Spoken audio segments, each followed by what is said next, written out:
will return. So similarly, so I have other options like here I am defined A, B, and C, and D, and E. That means these are 5 random numbers being returned. 5 random numbers are coming. Now what we want to do is, I want to create another reference. I want to collect all these values. I want to collect all these values and store in one reference to access it. I want to collect all these values and store in one reference to access it. In that case, usually what we are doing, so let, suppose code is equal to, code is, here we are defining a string type. Code is defined as a string type, and here I need to combine all this. That means A plus space and B plus space, like this. I need to concatenate all of them. That means now important is you can define a simplified way, like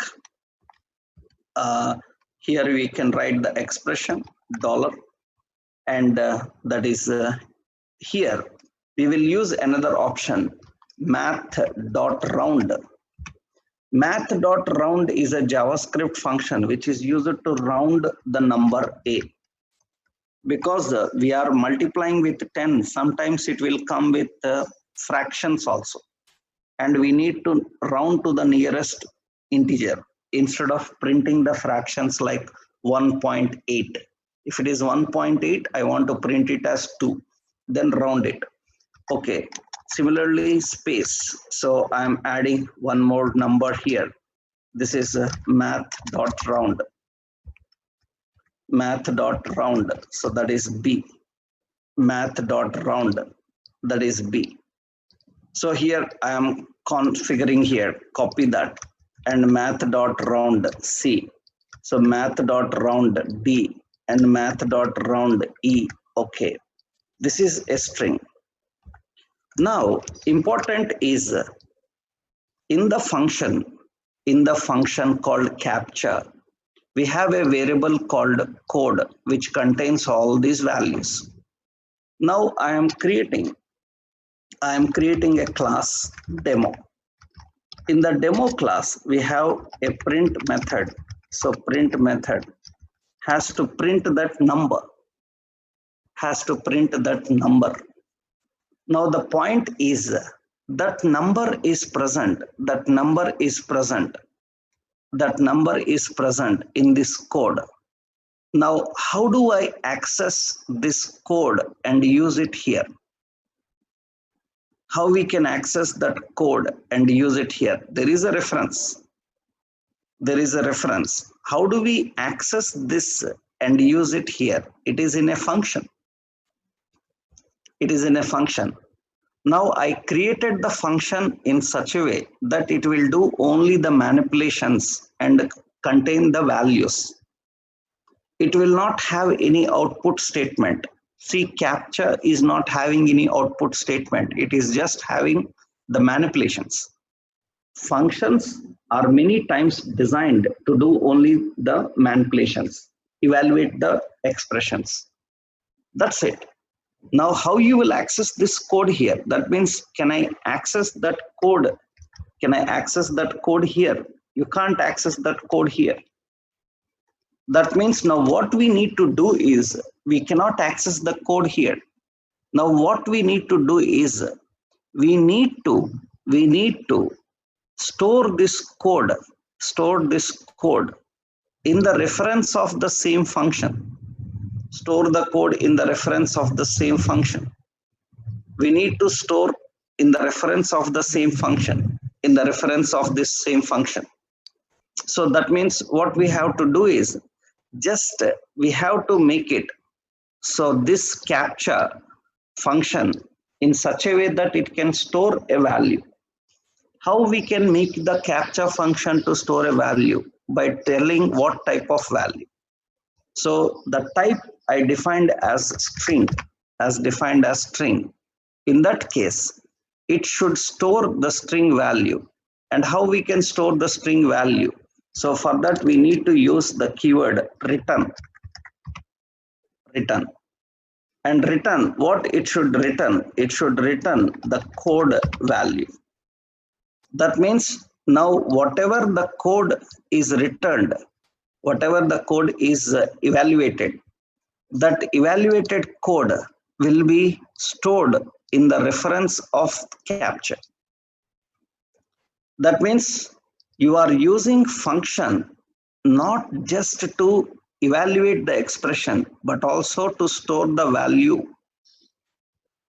But also you are using as a reference to store the values. Now, very important is when a function is defined with specific data type,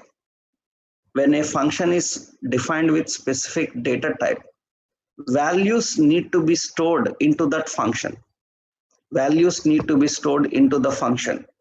And how the values are stored into the function? So by using return. Return should be defined as a statement. Return should be defined as a statement for the functions which are defined with data type. So the functions which are defined with a data type, the functions generally people call as return type. The functions which are defined with a return data type can return a value by using the keyword return. That means the function with the return type can return a value by using the keyword return. Actually, the intention is to keep this capture as a reference now. That means now a reference function is created as a reference. Into that reference, we are storing the value. That means now the value and the result is present in capture. Now I can access that capture here. See, I am printing console.log. And where is the value? Value is present in capture. The value is present in capture. Capture is actually a function, but it contains a value. Capture is a function. Usually properties contains data. But now the function also contains data. So function contains the expressions to evaluate. And whatever the results are returned, it can contain those results and it can return those results. So for that, we have to define function with a return type. So the majority of the people who learned about return types and all, generally when you ask why you use a return type for a methods or for functions, usually they say that to return a value. Why you are writing a return type means return a value. So, but actual technical point is, so we are defining a return type. That means we are trying to use the function as a reference to store values. So why you define data type? As usually data type is defined if you want to use it as a memory reference to store values. Na? So that means the intention of defining a data type for function is to define function as a reference to store values. So that it's not just evaluating the values, it is also storing the values. And it is storing the values, and very important is if it is defined with any specific return type, it should return only that particular type. If it is string type, it should only string type. If it is number type, it should only number type. And if you don't want a function to be used as a reference to store values, then you have to keep it as void. And if it is kept as void, that means you are saying that I am not going to use it as any reference for storing value. Then usually it cannot store a value. Usually it cannot store everything.